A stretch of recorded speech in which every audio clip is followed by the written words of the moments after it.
राम राम दोस्तों, नमस्कार आप सभी को। दोस्तों, हमने यानी पिछले व्लॉग में बोला था कि कुछ पेंडिंग रह गया है सर्वे जो हिसार लोकसभा का है, क्योंकि हम एक एक लोकसभा को क्लियर करेंगे। अब लोकसभा का आज जो बचा हुआ है उसको हम पूरा करेंगे। अभी तक हमने देखा था कि जातीय समीकरण था जो कि उसमें हिसार लोकसभा में 5 लाख वोटर जाट जाति से हैं, 4 लाख वोटर अनुसूचित जाति से हैं और करीब 65,000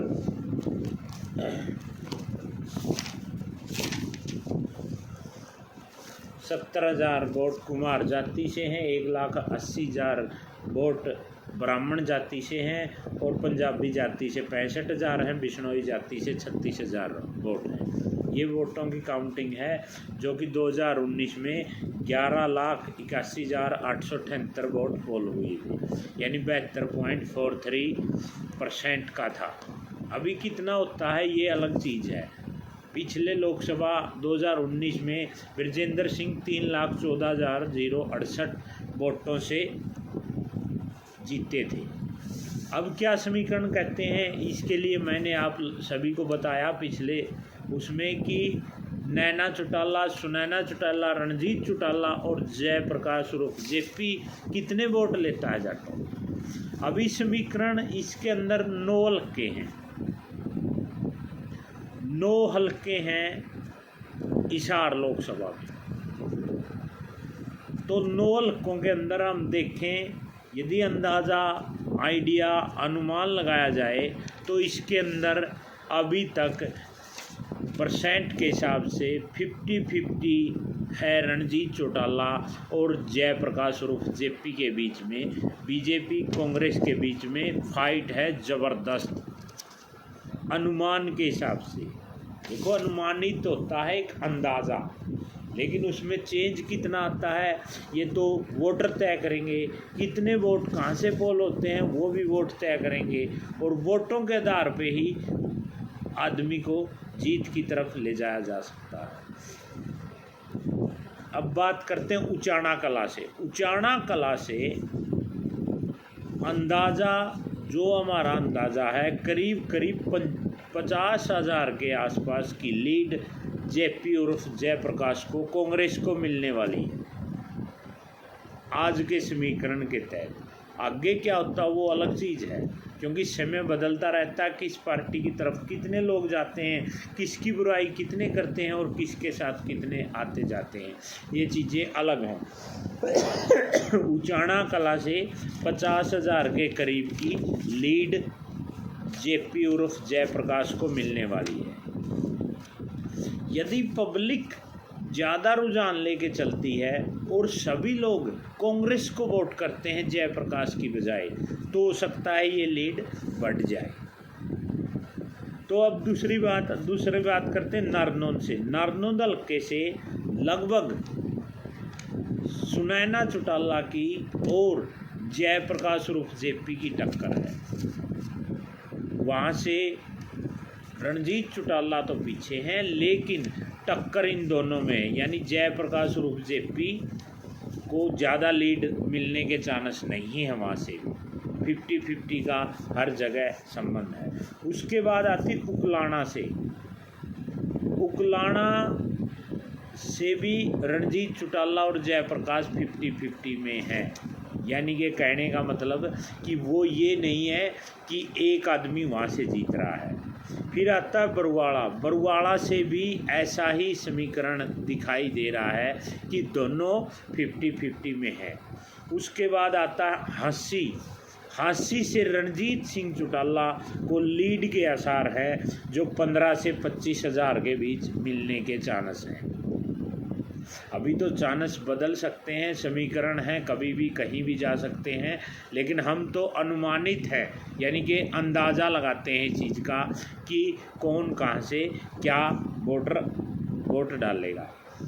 बात करते हैं हिसार विधानसभा से हिसार विधानसभा से रणजीत सिंह चौटाला को करीब करीब 70 से 80 हज़ार की लीड मिलने के चांस हैं हिसार विधानसभा क्षेत्र से, क्योंकि शहरी क्षेत्र आता है इसलिए वहाँ से बीजेपी की ज़्यादा चांसेस होते हैं। अब बात करते हैं आदमपुर से दोनों की टक्कर रहेगी। यदि कुलदीप बिश्नोई रणजीत चौटाला का समर्थन तय दिल से नहीं करते हैं तो दोनों की 50-50 रहेगी, और यदि कुलदीप बिश्नोई किसकी तरफ जाते हैं उसका रुझान वहाँ से बढ़ जाएगा, क्योंकि बिश्नोई समाज के भी 36,000 वोट है, ज़्यादा 80 और आदमपुर में है। अब आती है बात नलवा हल्के की। नलवा से भी 50-50 के आसार हैं, लेकिन कांग्रेस के ज़्यादा हैं और रणजीत चौटाला के कम हैं, लेकिन फिर भी हम उसको 50-50 के अंदाजे से लेके चलते हैं। अब बात करते हैं भवानी खेड़ा में करीब करीब 30 से 40 हज़ार की लीड जयप्रकाश उर्फ जेपी को मिलेगी, और नलवा हल्के से भी करीब करीब 10,000 की लीड ले सकते हैं जयप्रकाश उर्फ जेपी। कहने का मतलब 1 लाख वोट आगे है जयप्रकाश उर्फ जेपी और 1 लाख वोटों से आगे है रणजीत सिंह चौटाला। अब बात आती है, ये तो हो गया 9 हल्कों का समीकरण, लेकिन नरनौंद हल्का है जो, जिसमें पहले जेजेपी से दादा गौतम यानी दुष्यंत चौटाला के दादा गौतम वहाँ से एमएलए है, और उन्होंने उससे पहले कैप्टन अभिमन्यु बीजेपी का जीता था, उससे पहले राज मौर्य की वाइफ सरोज मौर्य वहाँ से इनेलो की जीती थी। यदि समीकरणों का अंदाज़ा लगाएं तो वहाँ से इनेलो का पलड़ा भारी होने के आसार हैं। यदि वहाँ से जेपी जीतता है तो जेपी का पलड़ा भारी होने के आसार हैं, क्योंकि बरवाड़ा हल्का ही तय करेगा कि कांग्रेस जीतेगी या बीजेपी। नरनौंद हल्का ही तय करेगा कि वहाँ से बीजेपी जीतेगी या कांग्रेस जीतेगी, क्योंकि वो जितने वोट सुनैना चौटाला को, यानी कहने का मतलब कि इनेलो को जितने ज़्यादा वोट देंगे इतना ही जेपी का पलड़ा हल्का होता चला जाएगा, क्योंकि वो नरनौंद हल्के के ऊपर डिपेंड है। यहाँ से क्या होता है, क्योंकि यहाँ से पहले सुरेश कोत ने भी पिछले इलेक्शन में इनेलो से इलेक्शन लड़ा था, जिसके 9,000 कुछ वोटें आई थी। कहने का तात्पर्य ये है कि नरनौंद हल्का डिपेंड करेगा कि किस कैंडिडेट को कहाँ लेके जाना है। ये जो हमारे समीकरण हैं, इनके आधार पर आज की डेट में दोनों की टक्कर ज़बरदस्त है। क्यों? क्योंकि कुछ हल्कों में फाइट है और कुछ में उसकी लीड है, कुछ में उसकी लीड है। उचाना हल्का जिता रहा है जयप्रकाश उर्फ जेपी को, लेकिन हिसार और रांची जिता रहे हैं रणजीत चौटाला को, बीजेपी को। बात करते हैं नरनौंद। अभी उकलाना से, बरवाड़ा से, ये भी क्या करते हैं, इनके अंदर का भी समीकरण अलग से पैदा होगा। अभी तक देखो ग्रामीण एरिया में विरोध है, लेकिन हर जगह नहीं है, कुछ गांव में है। उन गांव में ओनली बीजेपी और जेजेपी का विरोध है, इनेलो का नहीं है।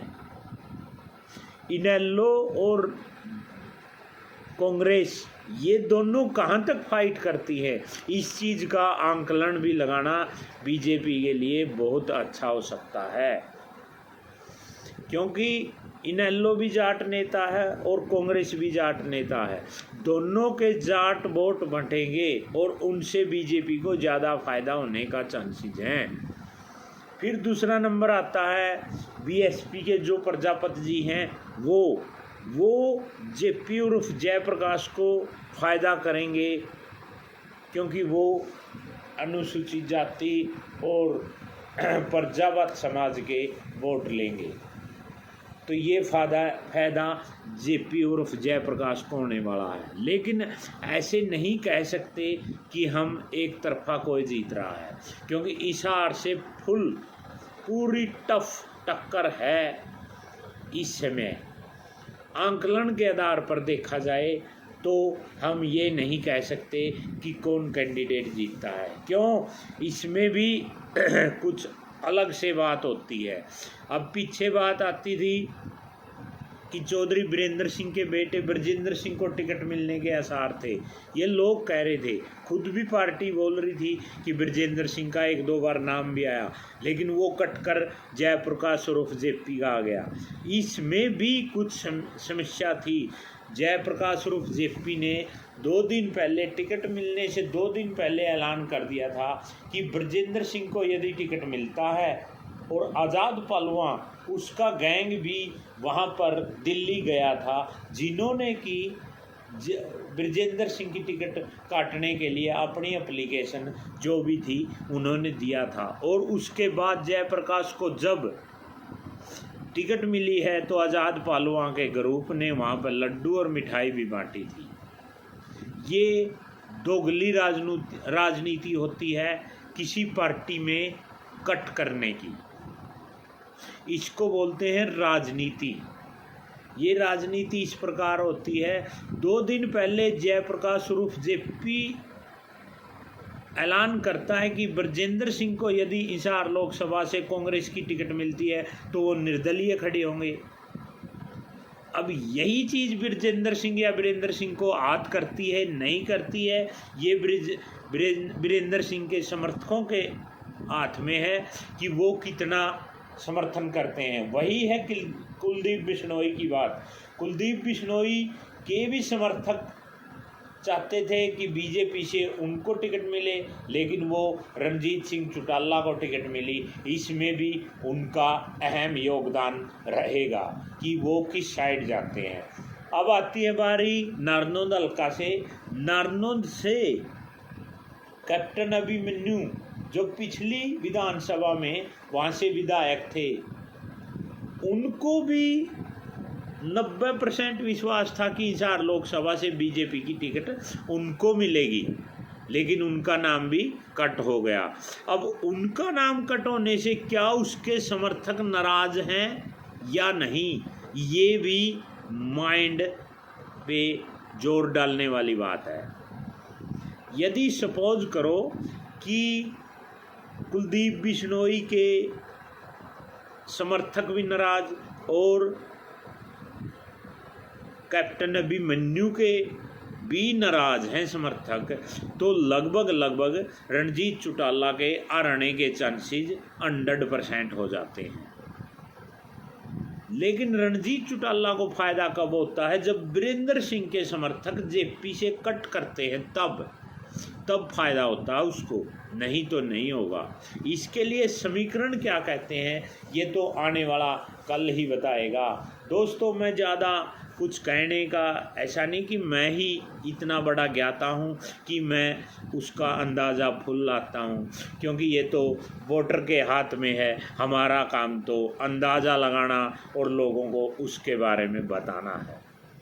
हम तो सिर्फ अपने राजनीतिक अनुभव के आधार पर ये आंकलन लगाते हैं कि वहाँ से ये चीज़ें जीत जाएंगी, वहाँ से ये चीज़ें आ जाएंगी। इसलिए हम साथी इसी के ऊपर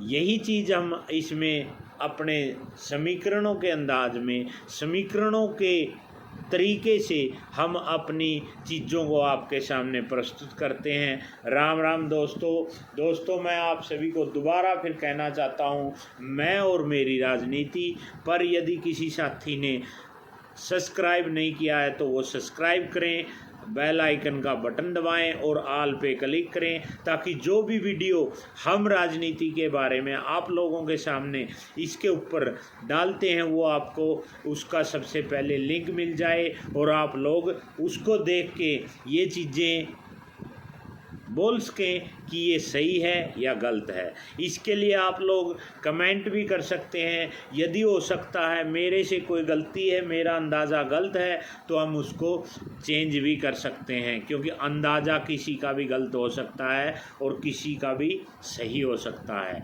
ये राजनीति तथ्य हैं, इनके ऊपर ज़्यादा जोर देने की ज़रूरत नहीं है। सब अपना अपना कार्य करते हैं, मैं भी उसी कार्य में लगा हूँ। राम राम सभी को। जय हिंद, वंदे मातरम, जय भारत।